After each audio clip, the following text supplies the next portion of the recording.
ye yaweebwa ebiragiro bya Katonda 10 ku lusozi Sinaayi. Mukijjukira ekyo?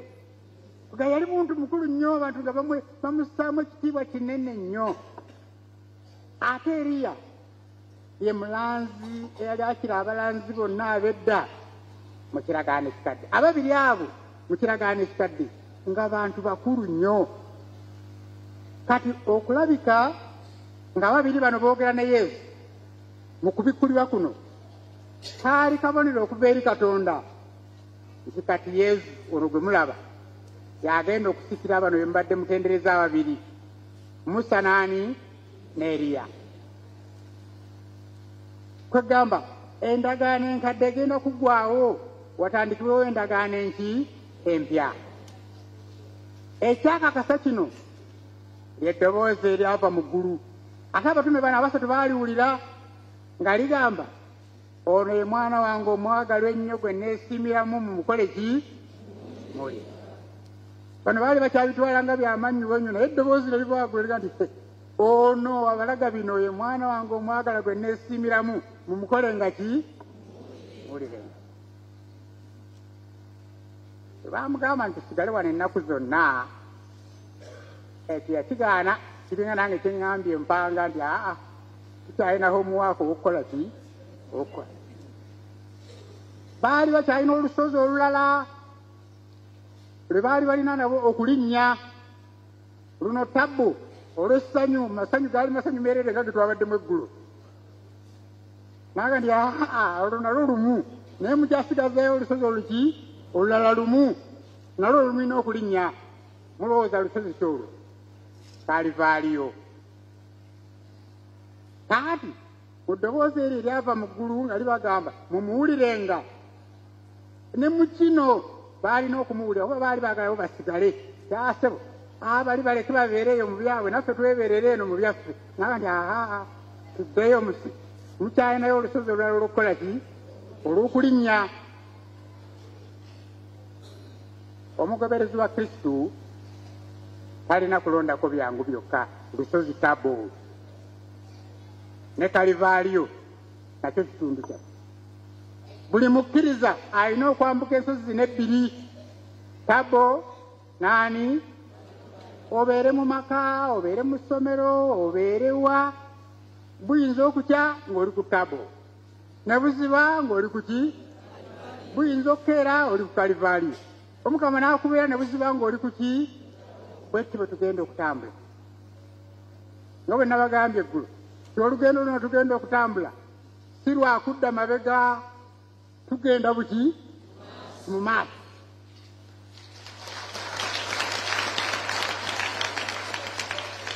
Oli yagamba ate nerabiddeyo obulo bwange, mwamumanyi ebyamutuukako, oyo yeerabirayo obulo. Kati oba olina kye weerabidde okuva n'eggulo, kireke musituke tweyongereyo mu luki? Maaso.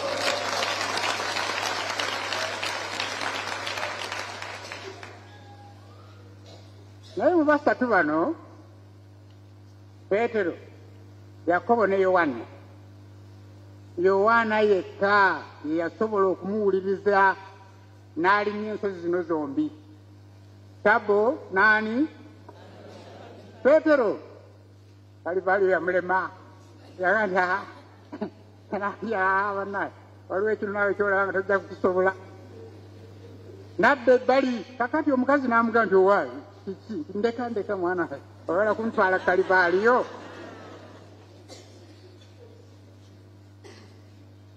Ne Yakobo naye olusozi luno lwamukola ki? Lwamulema. Era Evanjiri etugamba nti awo okumpi n'omusalaba gwa Yesu waali wayimiriddewo nnyina n'omuyigiriza Yesu gwe yali aganzizza, yaani? Yowaana. Peetero tayogerwako. Baali bamazeemu omusubi tuleka. Ndoza badduka badda Tabbo.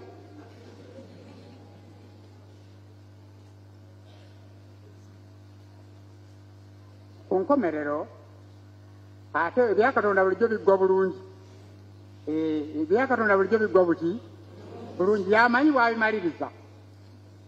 Mwana wange Peetero n'alongooka n'afuuka ne paapa era omwepisikoopi omubereberye ow'e Roma.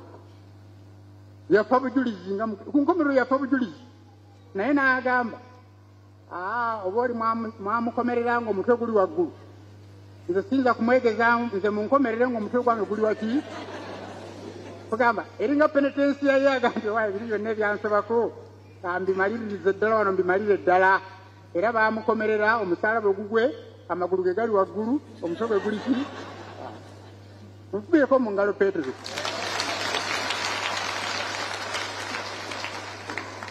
Yakobo naye yali ayonoonese bw'atyo Yakobo anaaba atya naye munnange yafa bujulizi yattibwa e Yerusaalemu mu kiwendo kya kabaka Herode ekyokutta abasomi awo yeegirira amaanyi naga nti oba banzita bankole ki banzita sijja kuva ku Kristo Yakobo munkubireko mu ngalo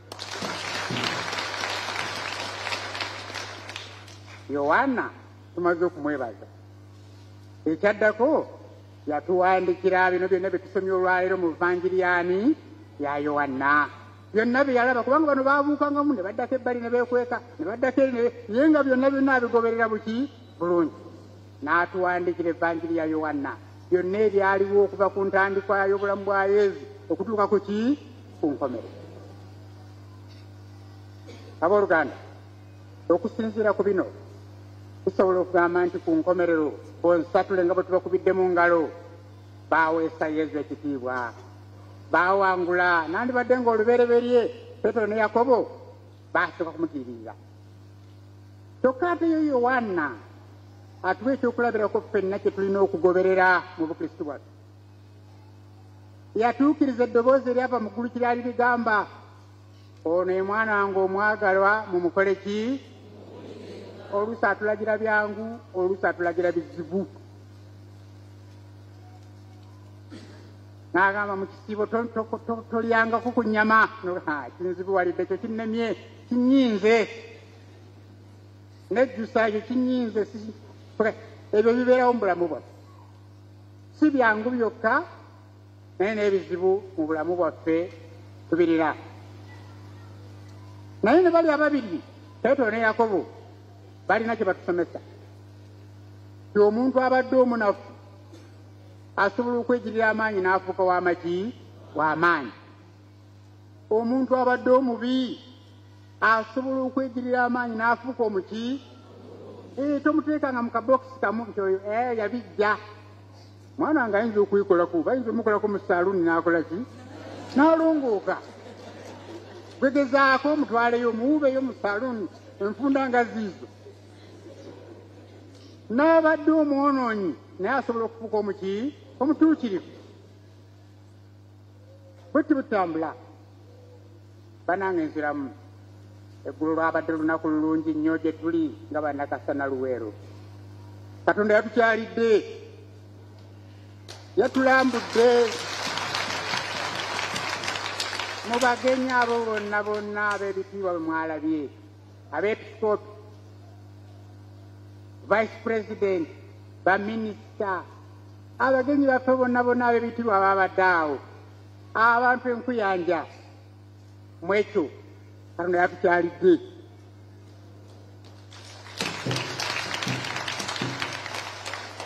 twasanyuse bannange era kye kitukeezezza wano tugaa nti bannange tetuyinza kukireka kuyita buyisi tujje mu maaso ge tumwebaze olw'ebyo bye yatukoledde olunaku lw'eggulo tusobola okugamba nti eggulo wabaddewo okufuuka obulala wano mu kasana Luweero olusozi luno kasana Luweero kwabaddeko okubikkulirwa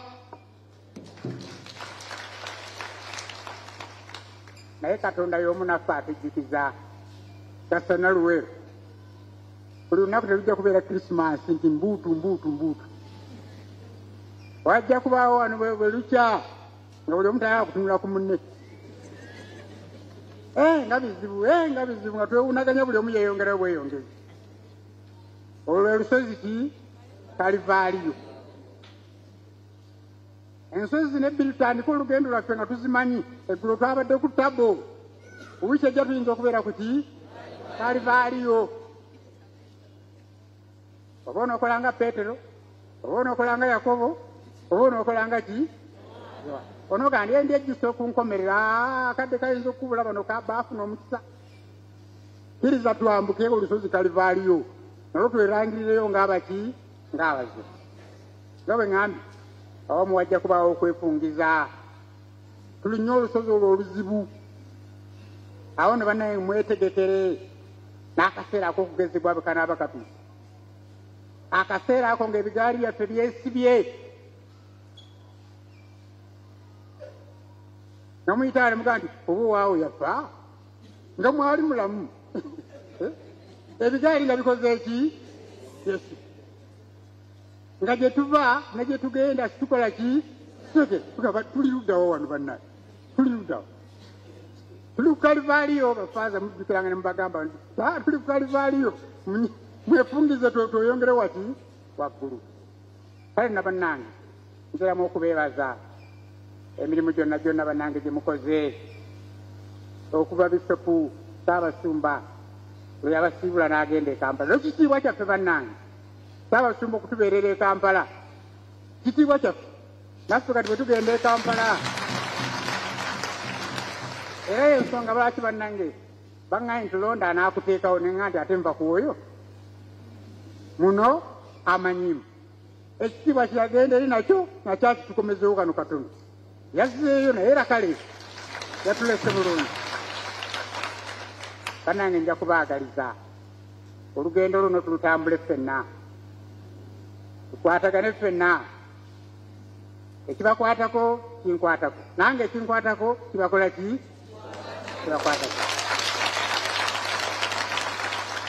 nze ndowooza ng'olumu tulituula tetugaa nti ensozi zombi twazikola ki twazirinnya ffenna era tuziwangudde ki ffenna Mukama abeere nammwe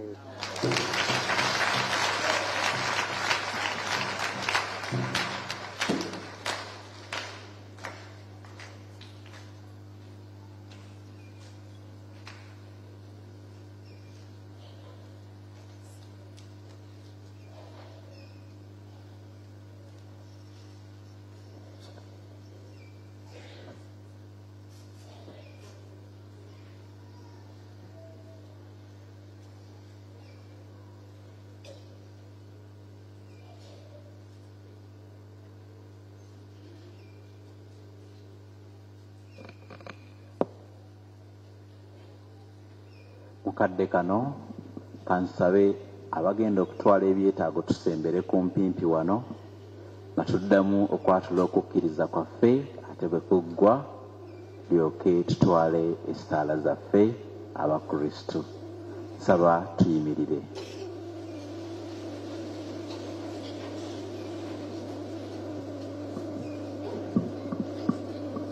Nzikiriza Katonda omu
Katonda tuze kumusaba mmisa tuze kumusaba tulaga olugendo lwaffe twagalisizo nakalo akatusaalemu atuweerezeeyo eby'ennyako yaffe eri Mukama Katonda wetuzza okwebaza n'okusabiriza.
Okusabira obutume bw'abaana n'abavubuka. Tusabira abaana abato naddala abakyali mu masomero, Omukama abawe omukisa okutegeera ebyo basoma. Tusabira ekitongole ky'abavubuka bonna naddala mu paalisi yaffe n'eyakasana Cathedral Parish, Omukama abawe okutegeera obutume bwabwe naddala nga bali mu mbeera ey'okusoomoozebwa nga buli ajja ayagala kukozesa abavubuka ebintu ebitali birungi. Ayi Mukama bawe okutegeera ebyo bye balina okukola ng'abavubuka. Tukikusaba ayi Mukama.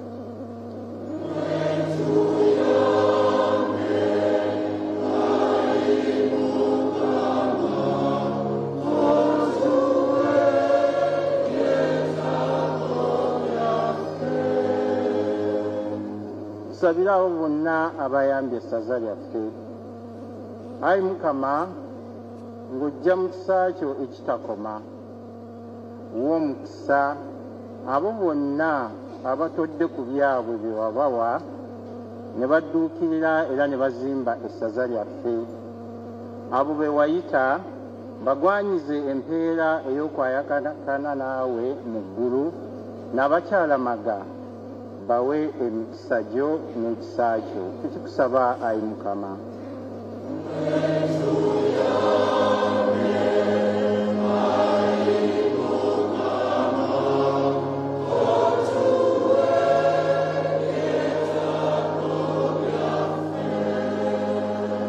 Na bano beesabidde mu ngeri ey'enjawulo.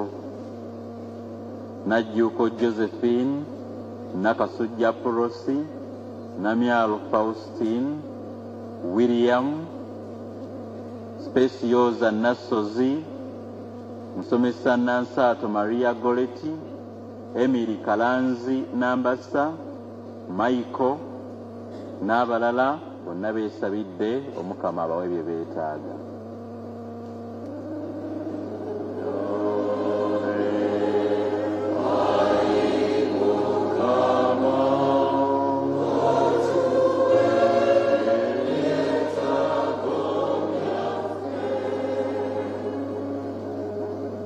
Njagala bannange tugatteko n'ekyetaago eky'abaganda baffe mu bulabirizi bw'e Luweero. Byetuyiseemu nabo bye beegomba. Tubasabire Katonda oyo nannyini bulabirizi obwo n'ensonga ezo nazo azitutereereze. Ayi Katonda ekiddukiro kyaffe, amaanyi gaffe, gwe nannyini kusaasira, kkiriza okwegayira ku Ekereziyawo otuwe bye tukusaba nga situbuusabuusa, tubifunire ddala, tukisabye ku bwa Kristu Mukama waffe.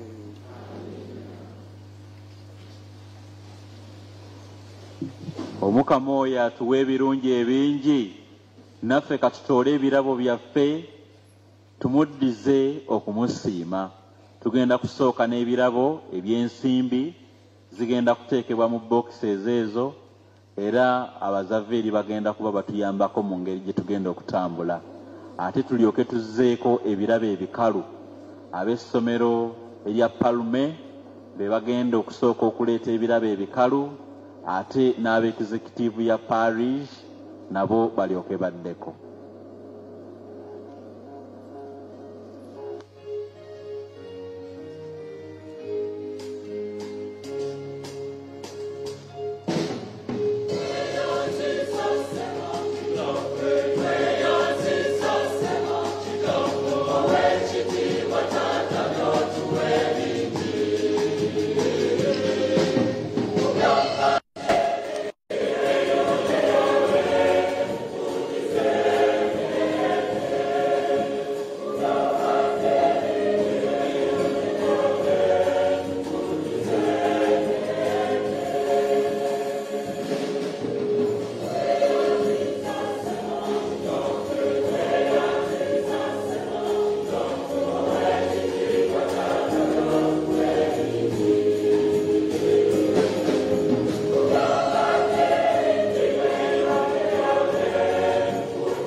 etteeka lyajula eri omukama nsaba ffenna tuyimirire abapalume tulabika okuleeta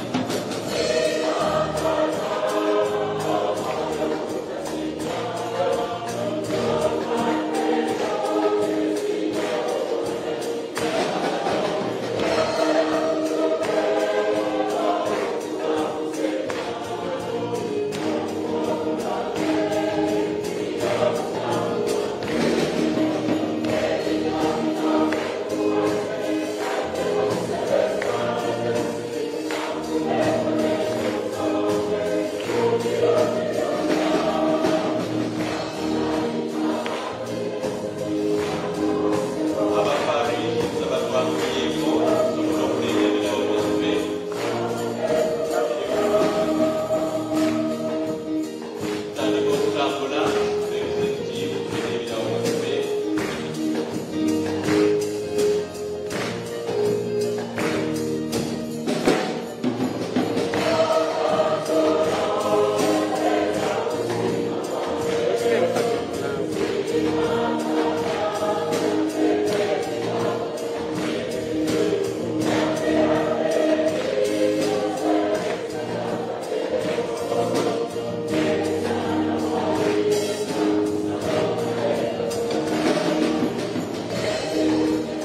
tukwegayiridde ayi Mukama ebirabo ebireeteddwa ku Ataaliyo bitukuze olw'okufuuka obulala okw'ekitiibwa okw'omwana wo era naffe olw'ebimyanso by'okwakaayakana kwe tutukuzeeko amabala gaffe gonna ag'ebibi tukisabye ku bwa Kristu Mukama waffe. Omukama abeere nammwe, mweyumuse emitima, twebaze Omukama Katonda waffe wamma kisaanye n'okuteekwa tuteekwa kituufu mwe mutuviira n'okulokoka. Gw'Omukama Paati omutukuvu Katonda omuyinza bika ntusewa nnaku okwebaza bulijjo na buli wantu nga tuyita mu Kristu Mukama waffe oyo mu maaso g'abamu be yalondamu babeere abajulirwa yayoleka ekitiibwa kye omubiri gwo ogufaanana n'ogw'abalala bonna n'agujjuza ekitangaala ekinene ennyo kiteegerekeka alyoke awoomye emitima gy'abayigirizwa bwe abawonye ekyesitazo eky'omusaalaba.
Tutuufayo Mukama oli mutuukirivu gw'ensolo y'obutuukirivu bwonna tukwegayiridde ebirabo bino biweeko omwoyo bifuuke bitukuvu tufune omubiri n'omusaayi gwa Mukama waffe Yesu Kristu eyali agenda okwebwayo mu kubonaabona kwe yeesiimidde n'akwata omugaati ne yeebaza n'agumenyamu n'awa abayigirizwa be n'abagamba nti mutoole mulye ku kino mwenna anti kino gwe mubiri gwange ogunaaweebwayo okubeera mmwe.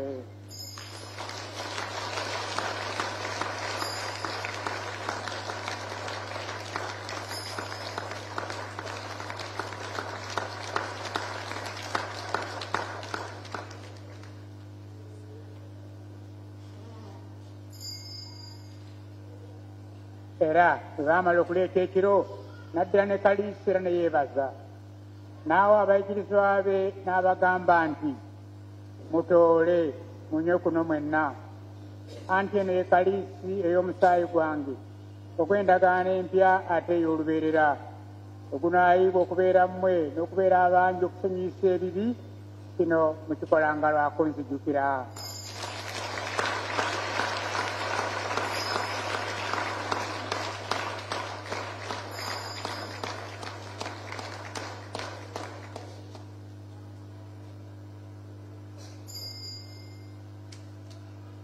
Ekyamagero eky'okukkiriza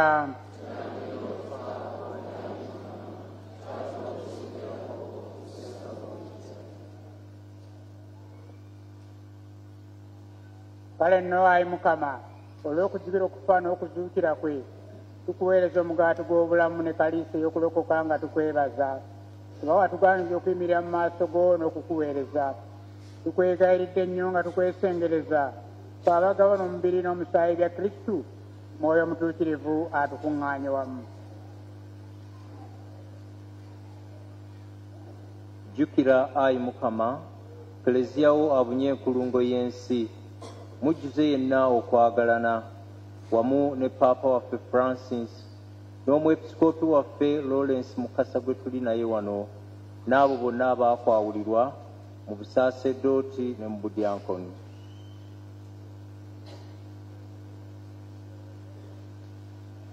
jjukira ne baganda baffe abeebase nga basuubira okuzuukira bakkirize bajeeje akayakanira mu kitiibwa.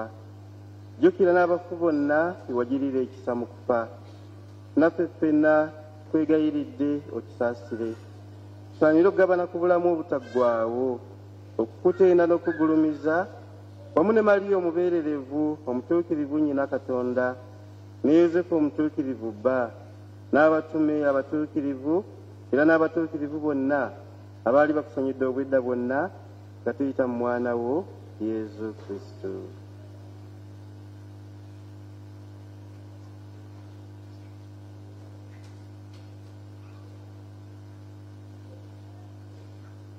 gwe Katonda Paatiri omuyinza buli kantu abala ekimu ne mwoyo omutuukirivu mu Kristo n'omwoyo okufuna n'ofunamu naye era muye mufunya buli kyendo na buli kitiibwa emirembe n'emirembe.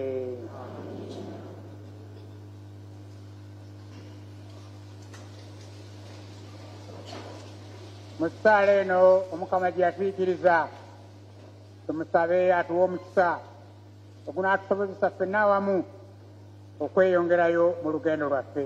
Kitaffe ali mu ggulu.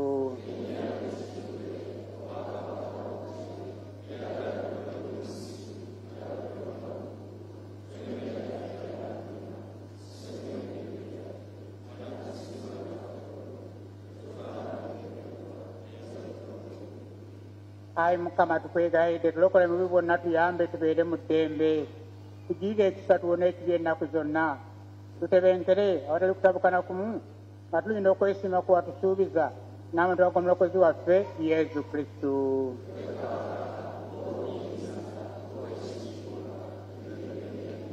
ayi Mukama Yezu Kristo bwe yagamba abatume bo nti mbalekedde emirembe bawadde emirembe gyange totunulira bibi byaffe naye amaaso go gazze ku kukkiriza ku Ekereziya wo kkiriza okumuwa emirembe n'okusa ekimu nga bw'oyagala kubanga anoolamula emirembe n'emirembe. eddembe ly'Omukama libeere nammwe ennaku zonna. buli omu ayagalize munne emirembe.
ono Kristo akaliga ka Katonda unajja ebibi by'ensi teesiimya abayita ku mbaga y'Omukama.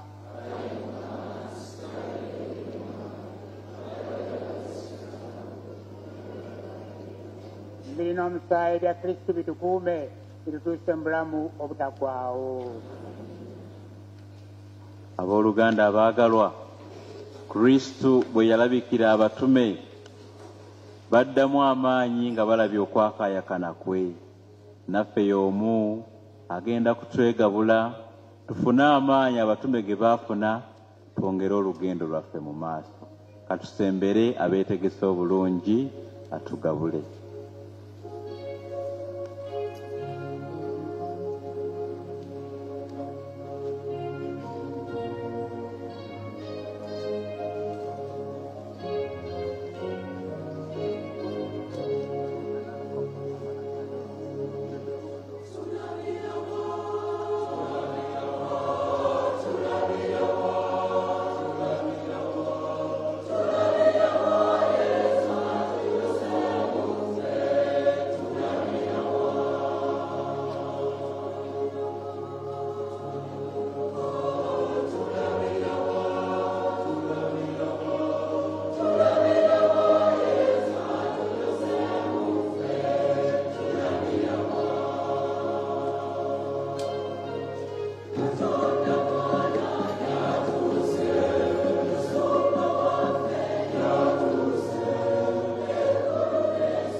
Nsaba tugenda kufuna bafaadha abagenda okutuukako emabega eyo. Nsaba batuyambeko abazavveeri okusobola okutuusa abakulu emabega eyo, naffe tusobole okutuukako Omukama. Mwebale.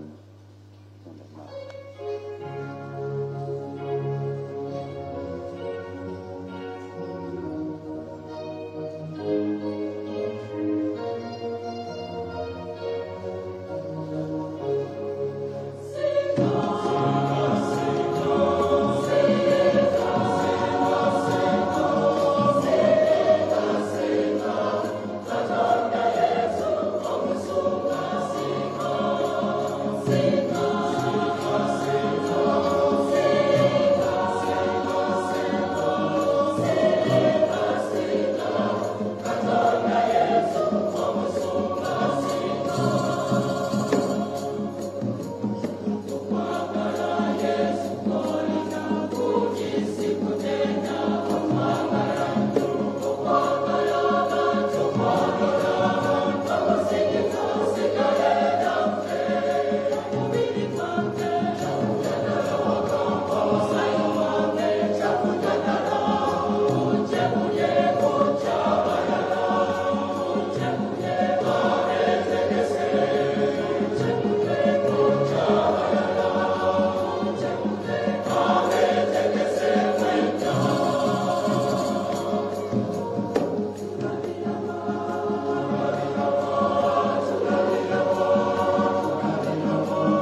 Abantu ba Katonda mwenna ababadde batwegaseeko mu kitambiro kya mmisa ku Bukedde TV 1 mwebale nnyo mwebalire ddala. Olwaleero omusumba waffe olunaku olwajjo kyabadde kibbiitu wano ku Lutikko ya Bikira Maria ow'e Fatima anti Kasana Luweero lwe yafunye omusumba omuggya gwe bamaze ekiseera nga balindiridde. Nno omusumba ono ayina ekkatala ddene. Tumanyi Luweero, buli ayogera Luweero buli omu alowooza ku lutalo olwali wano olwatabaala ensi yonna. Awo nno omusumba waffe omulungi tumwagaliza birungi byereere, tumusabire kubanga omulimu gwe yeetisse ogw'okulonda eggana lya Kristo ery'e Luweero ye musumba waffe owookusatu okubeera wano. Tugenda kubeera nga ku Bukedde TV tuvaayo essaawa yonna tusigaleyo ku Bukedde TV 2. Ekitambiro kya mmisa kikyagenda mu maaso wadde nga okusemberako kulabika kukomekerezeddwa naye ekitambiro kya mmisa tovaawo kikyagenda mu maaso. Omusumba Lawrence n'abakristo aba Luweero mwenna tubayozaayoza mu njigiriza ye. Asabidde ne bannaffe abakristaayo nabo bambi ekyo beegomba bakituukeko. Bannaluweero twongera okubayozaayoza ate tubasabira Omukama ayongere okubakuuma, ayongere okulambika omusumba wammwe. Omukama omulimu gwe yatisse munene naye nga ye waali nga mmoto gye yalonze nti ye Mukama yakimanyidde ddala nti awali Katonda tewali kisooka kulema. Katuveeyo ku Bukedde TV 1 tusigale ku Bukedde TV 2. Ekitambiro kya mmisa kikyagenda mu maaso okutuuka we tunaakikomekereza.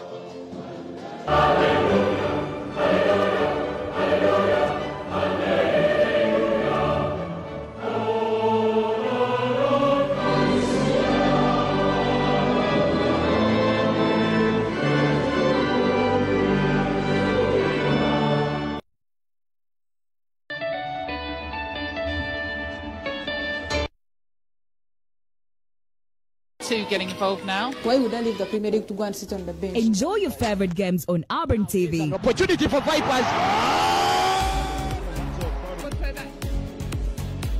They do so well. Marquez, he's gone down. Join us again tomorrow when Spotlight continues. The ball now for him though, and Kunku.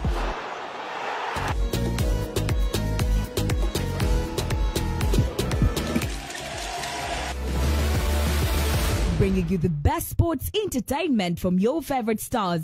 Tune into Auburn TV on Azam TV channel 356 and Zuku channel 038. 94.8 XFM. Right now. Essaawa eno ng'ekutuusibwako.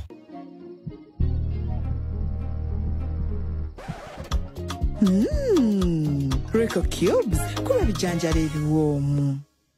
Leero nga luwagiddwa. Soft Care Petal Care has a floating design that perfectly fits. It reduces 70% friction on skin, absorbs fully and blocks leakages from both sides. Soft Care, yeah.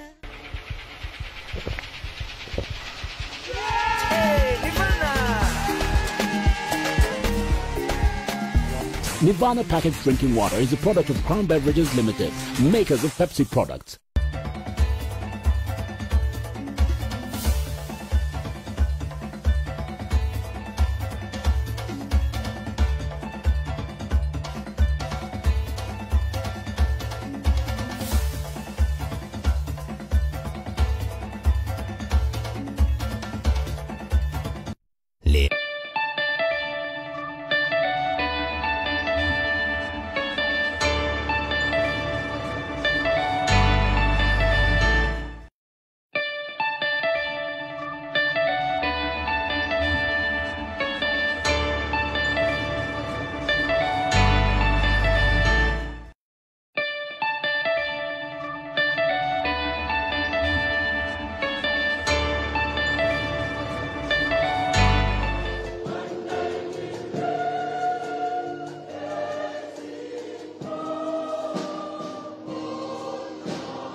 ffenna tuyimirire.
twetayirire.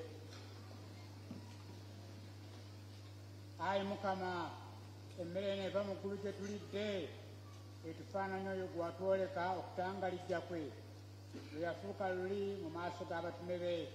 Kristo Mukama waffe awangaala n'alamula emirembe n'emirembe.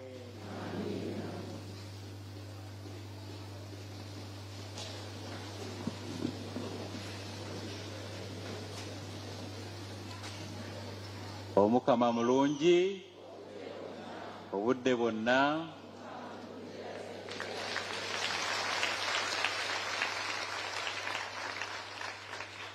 Twebaza Katonda atuwadde olunaku bwe luti, ate mwebale kujja mu bungi okubeerawo mu mmisa eno. Munzikirize nsabe mukadde waffe bwana mukulu ajje yeebaza omukulu ate ayanjule n'abakulu abasomye naye emmisa. Ssebo mukadde waffe tukwaniriza.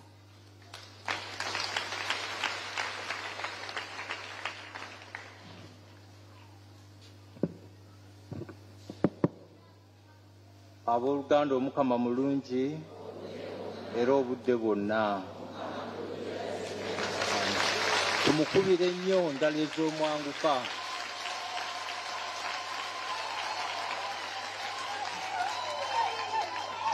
Omukama tumwebaza olw'ekirabo ky'olunaku luno, ate okusingira ddala olw'ekirabo kya mukadde waffe Bishop Lawrence Mukasa. Ssebo tukwaniriza nnyo.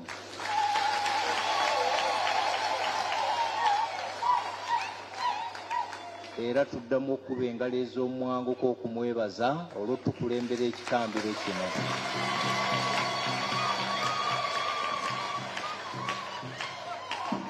Kyekitambiro kyekisookedde ddala ng'omwepisikoopi w'essaza lino.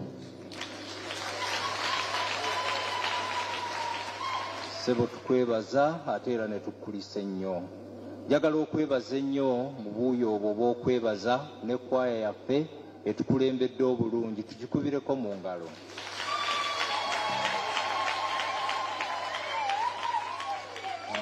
Ssebo mukadde waffe twala omukisa okwanjulira abagenyi n'abakulu ab'enjawulo be nnaabansobodde. Njagala kusookera ku basaaseredooti b'otambidde nabo, muno nga tukulembeddwa Viika Jeno waffe ssebo gwe watuwadde era nga tukwebaza Musinya Francis Xavier Mpanga.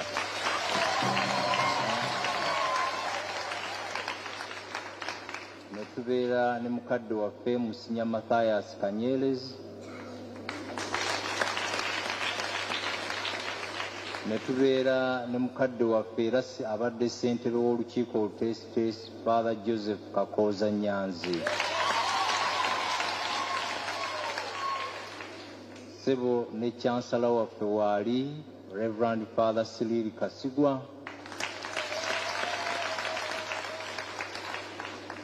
Father Yohana Maria Muzeyi Mpoza wa Cathedral Parish. Tulina Reverend Father Brian Luyombya, Cathedral Parish. Ssebo era tulina mukadde waffe ate atukiikirira era e Kampala, Reverend Father Hilary Muheza Ngango, Caritas Director, National Office. Ssebo weebale kujja. Tulina Reverend Father Judy Masembe, Caritas Director, Kasana Luweero. Tulina Reverend Father Peter Masembe Mukasa, Health Coordinator. Tulina Reverend Father John Mary Sekalega, tulinayo wano Cathedral. Tulina Father Joseph Mukasa bali ku Ddembe, tulinayo Cathedral. Tulina Father Judy Kagwa.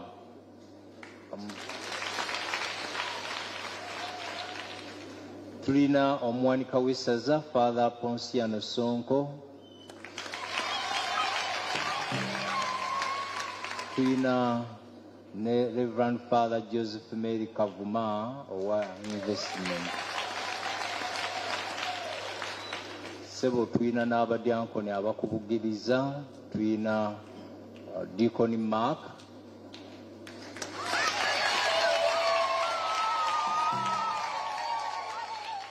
Deacon John Baptist Lakonyelo,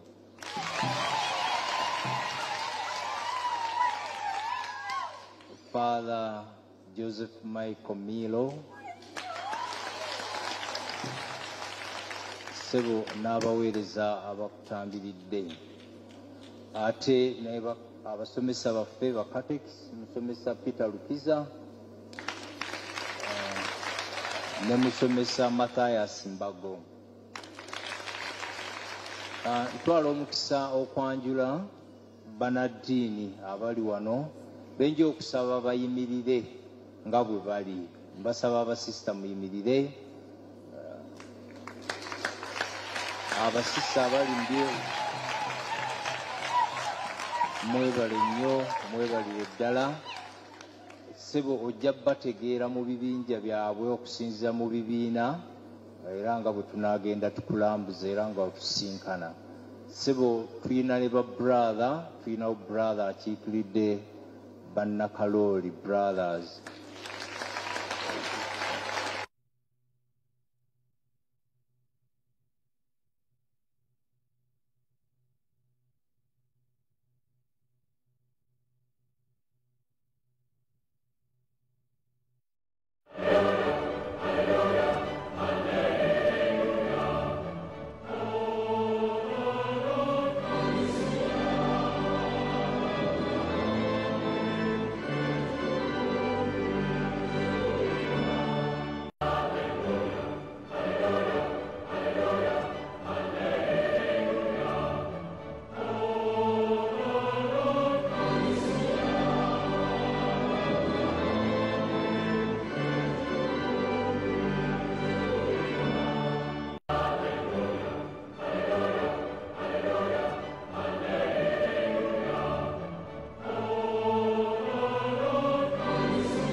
Tujja kwongera ebbanjula eri. Sebo tulina omugenyi waffe era mukwano gwaffe omukulu. I take this opportunity to introduce to you Mr. Herman Sutton. Mr. Herman Sutton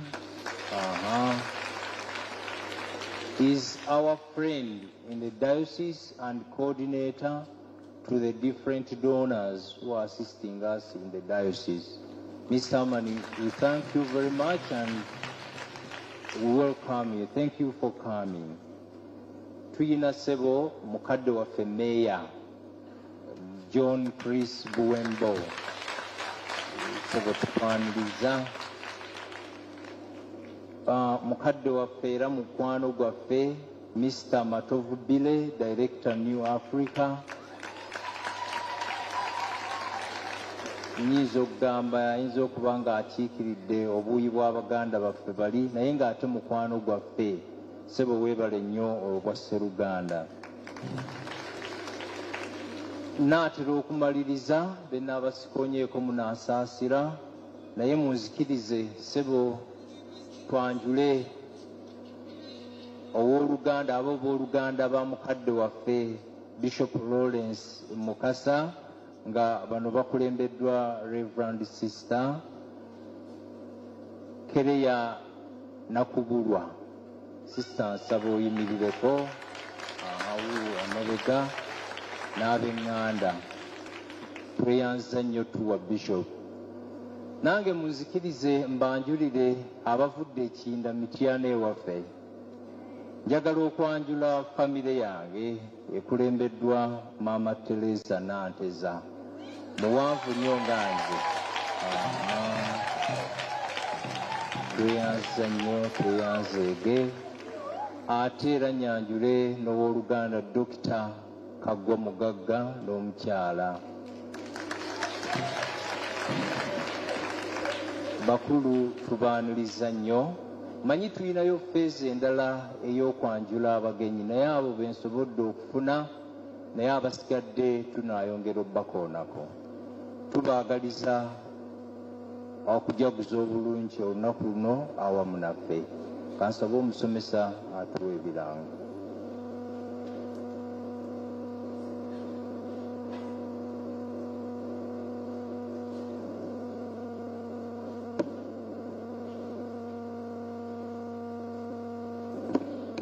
Omukama mulungi obudde bwonna.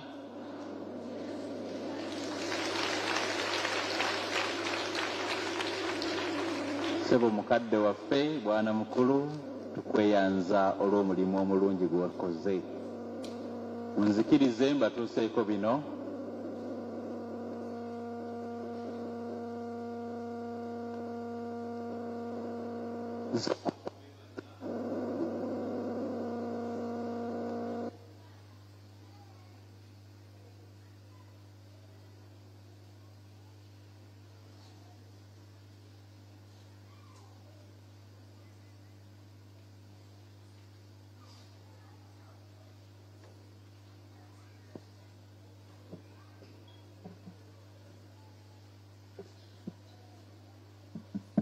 Nsooka okubeebaza abantu ba Katonda olw'okuwagira omukolo mu ngeri zonna ze mwasobodde. Twekubireko mu ngalo bannange. Nkakasa nti Kasana Luweero guno gwe mukolo gwe tukyasinze okukola ate nga twagukoze bulungi nnyo. Twekubireko mu ngalo bannange. Muyogeeyoge nnyo, mwebale nnyo, mwebalire ddala. Twasonze ssente nga tetwekaanya. Twasonze ssente mu kereziya, twasonze ssente nabadde nkulira ttiimu ebayitamu nga tugenda nju ku nju, muntu ku muntu. Naye mwawagidde omukolo. Abeetabye mu mirimu, mu kuteekateeka, mu kukola emirimu egy'enjawulo nga tuteekateeka okwaniriza mukadde waffe. Twekubireko mu ngalo bannange. Mwebale nnyo, mwebalire ddala.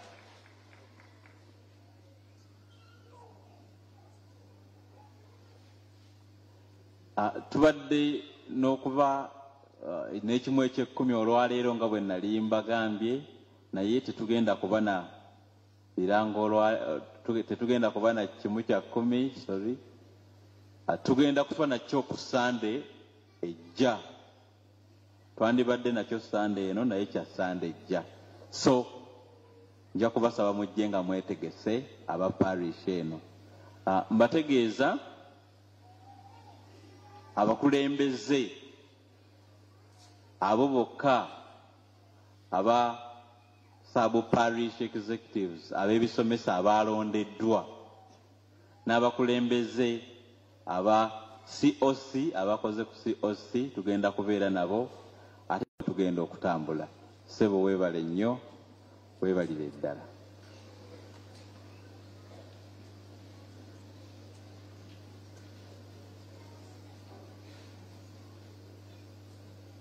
Webale nnyo ssebo musomesa.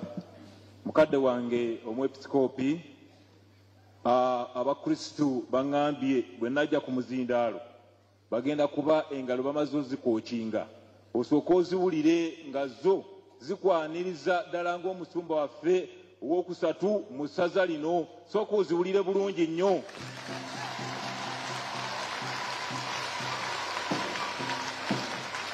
Mwebale nnyo. Omwepisikoopi tajja kugamba nti nnimba, kituufu ddala. Mwebale nnyo, mwebale ddala.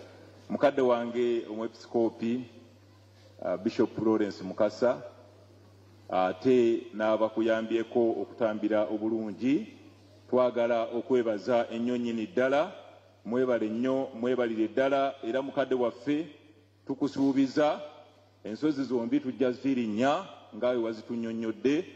Ate ne mu saaluuni tujja kugendayo emirundi mingi kubanga abakolayo baba bano wano weebali, tujja kugendayo. Abanyumiddwa engeri yonna omukulu gy'atubuuliddemu mumukubire engalo kuba wali twazikubidde wakyamu ezimalayo obulungi. Taata tweyanzizza nnyo, tweyanzeege. Nzikiriza nga sinnagenda wala, nkwanjulirayo abantu nga babiri bokka bokka abasigaddeyo. Abasooka be bakozi bo ba staff Kasana Luweero Diocese, mwe bali muno bangi ba staff, tusaba muyimirire. Omwepisikoopi abaliwo abalabe, abakozi b'essaza Kasana Luweero, mubakubireko mu ngalo.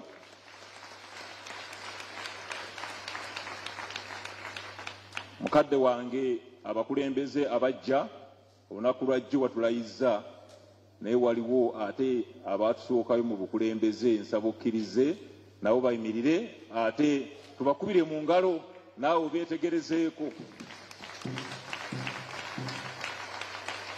Mubasedde engalo bagusizza olubimbi. Tweyanzizza nnyo tweyanzeege. N'abakulembeze abajja mwenna buli omu waali kasitoba ng'oli mukulembeze omujja yimirira batukubire mu ngalo naffe.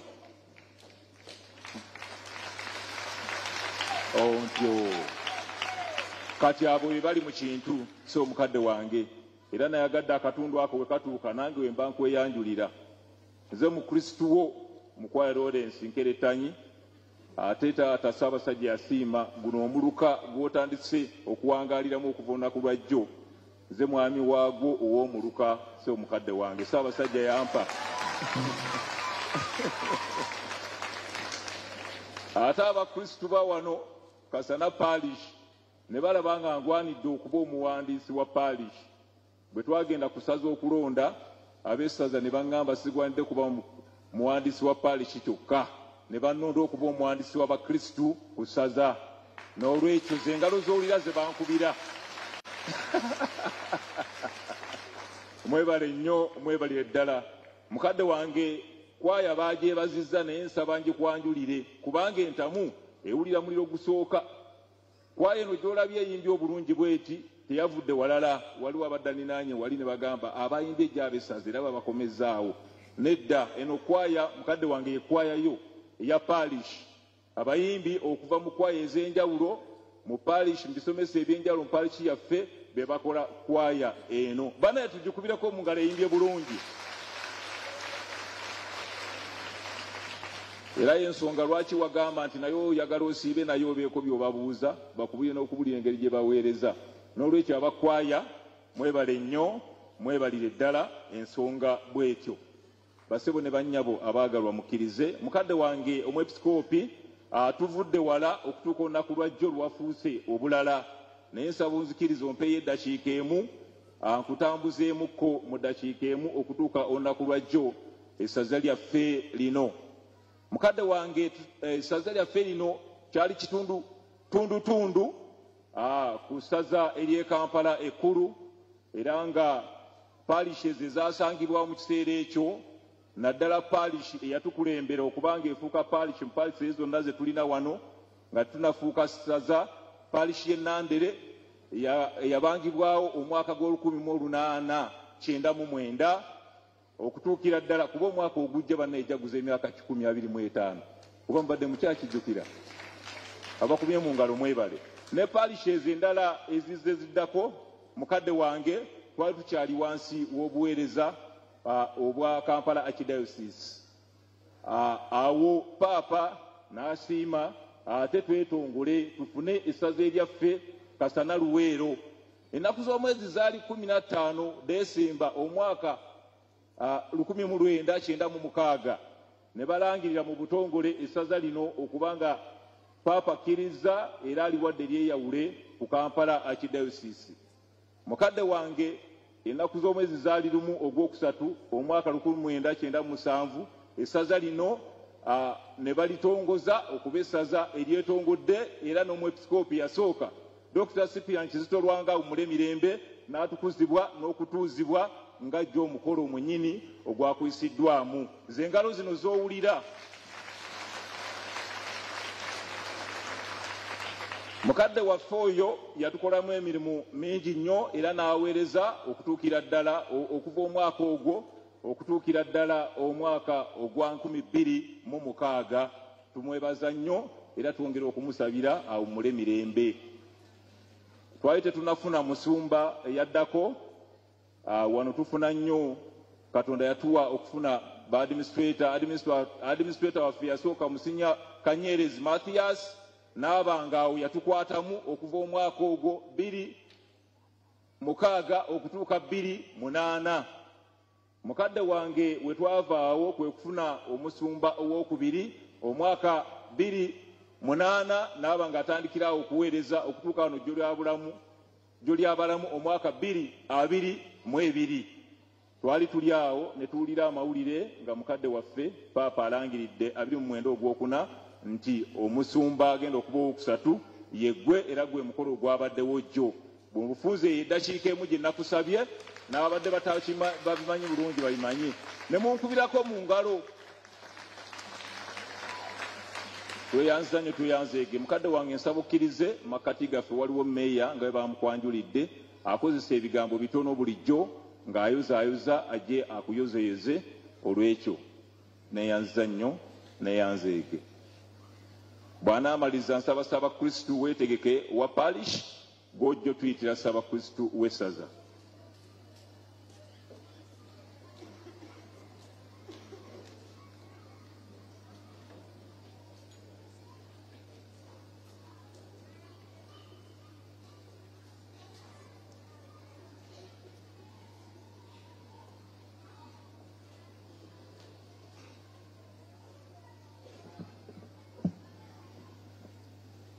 Abooluganda, Omukama mulungi obudde bwonna, nsaba tumukubireko engalo ez'amaanyi.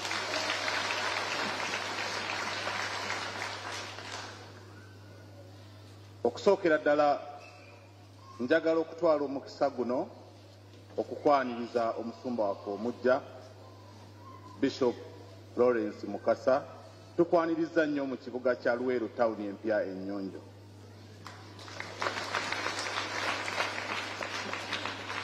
Erinnya n'eddoboozi yenze omuzirange Chris Jones Buwembo, omukristu wo. Ate mu buufu obwo nze mmeeya w'ekibuga kino ekya Luweero, ate nze ssentebe w'abammeeya bonna mu Luweero district, ate era nze ssentebe agatta bammeeya mu Greater Luweero ekola Nakasongola, Nakaseke ne Luweero. Ate mu buufu bwe bumu nze coordinator w'abammeeya bonna mu Buganda region etwala Greater Masaka, Greater Mubende, Kampala Metropolitan, Greater Mukono ne Greater Luweero.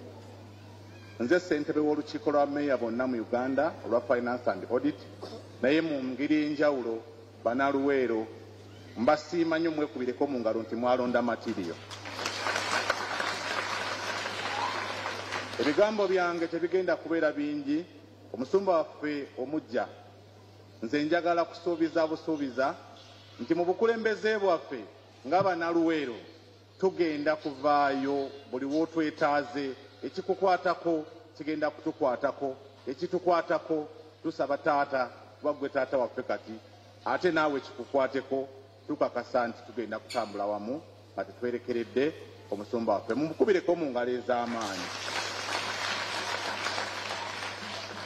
Mpozi mu kusembayo bwe ntunudde ku mukono gwange ogwa ddyo, omukyalo ono ye minisita, yogera ku mannya go kuba saakwogerera oli mulamu, amannya go ne minisita gy'otwala. Nasiwa Rebecca, nze ntwala ebyobulamu n'ebyensoma town council.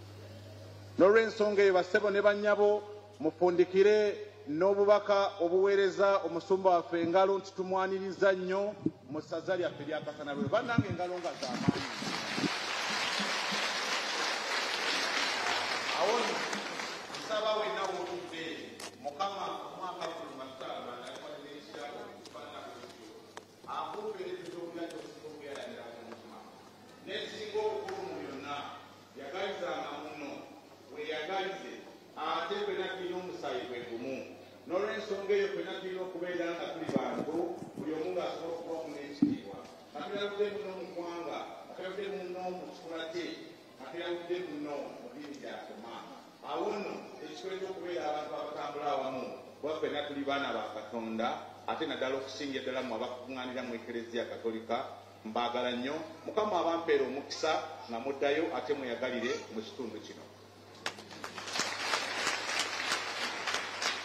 Webale nnyo ssebo mmeeya. Bakadde bange, mukadde wange omwepisikoopi nfunyeemu okuwabulwa wano okuntegeeza nti abakulu bonna abalina okuwa speeches ogenda kusiiba nabo.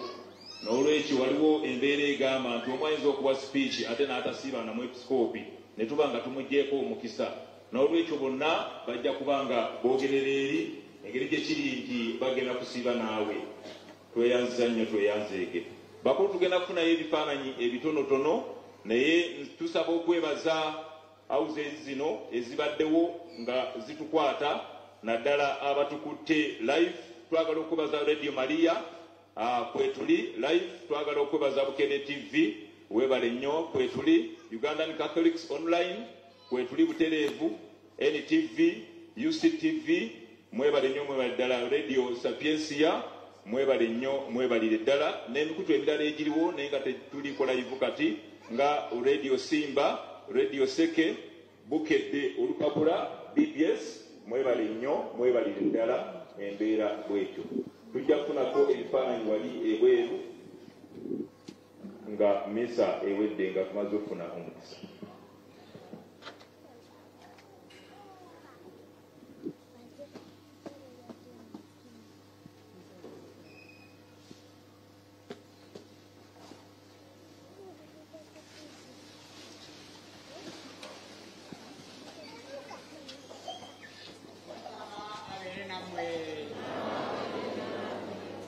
Omukama abawe omukisa abakuume, abatunuliza amaaso ge amakkakkamu abasaasire, akyukire gye muli abawe emirembe.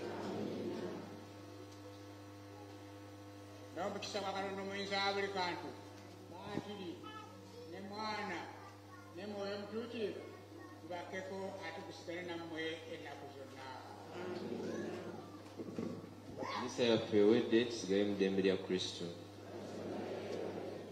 Abantu ba Katonda tubeebazizza mwenna abatwegaseko mu kitambiro kya mmisa ekya omugole waffe eyaweereddwa olunaku lw'eggulo obusumba okukulembera essaza lino ng'ate ye musumba owookusatu okuva ku kitaffe Sipiriyani Kizito Lwanga omugenzi, ate ne kuddibwako omwepisikoopi ow'essaza ekkulu erya Kampala.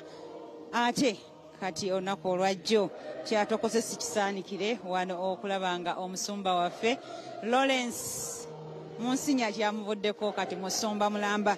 Twebaza Omukama eyamulonze, twebaza kitaffe Papa Francis ate naye yamutaddemu obwesigo okulaba nga asobola okulangirira oba okulonda eggana erya wano. Tuli mu Luweero buli alyogerako nabategeezezza, buli omu agamba byonna byasibuka wano. Luweero olutalo olwanula Uganda yattu olwaleeta NRM lwasibuka wano Luweero balimi balunzi naye olw'ebizibu ebitali bimu, olw'ebizibu ebitaebereka ebyaleetebwa olutalo bingi nnyo bakyeddaabulula. Omuli Ssaabasumba olunaku olwajjo yabadde ayigiriza n'atugamba nti waliwo entalo ez'ettaka bingi nnyo, ebizo bya mukenenya bingi nnyo, okulaba nga twebasabira Omukama ebizibu ebyo abibavuunuse Luweero addemu okutinta, kubanga kati balina omusumba aliwo kati okulunda eggana. Babadde bamaze omwaka mulamba n'emyezi 3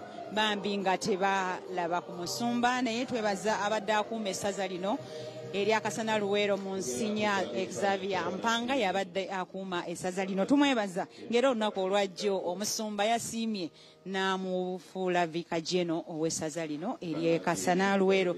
Twebaziza emikolo gyonna okuva we twatandikidde, twatandisa olunaku olwajjo omukolo twagubatuusizzaako ogw'okuwa omusumba wano ekasana Luweero, ate ne twebaza Ssaabasumba Fose Mwogerere n'abamuyambyeko bonna okulaba nga bakola omukolo ogw'okumuwa obusaaseredooti. Ate olunaku olwaleero tukomyewo nga yeebaza Katonda olw'ekirabo kye yafunye. Olunaku olwaleero ye Sande ey'e18 omwaka gw'Ekereziya tukuzizza olunaku olw'okufuuka obulala okwa Mukama waffe Yesu Kristo. Bana Luweero tubaagaliza birungi byereere, ate n'omusumba tumwagaliza akuume essaza lino mu bwenkanya ate ne mu mirembe. Omulama gwe yalonze ye Mukama, yeesiga Mukama kubanga byonna bisoboka. Abadde ku kamera nkoze n'ekiseegerwa, nebaza nnyo bannaffe bonna be tubadde nabo eri e Kampala nga bakulembeddwa Mpayasi awamu ne Andrea, mwenna tubeebazizza. Tetugenda kusukako wano, tubaagaliza birungi byereere. Sande nnungi akuume ow'ekisa.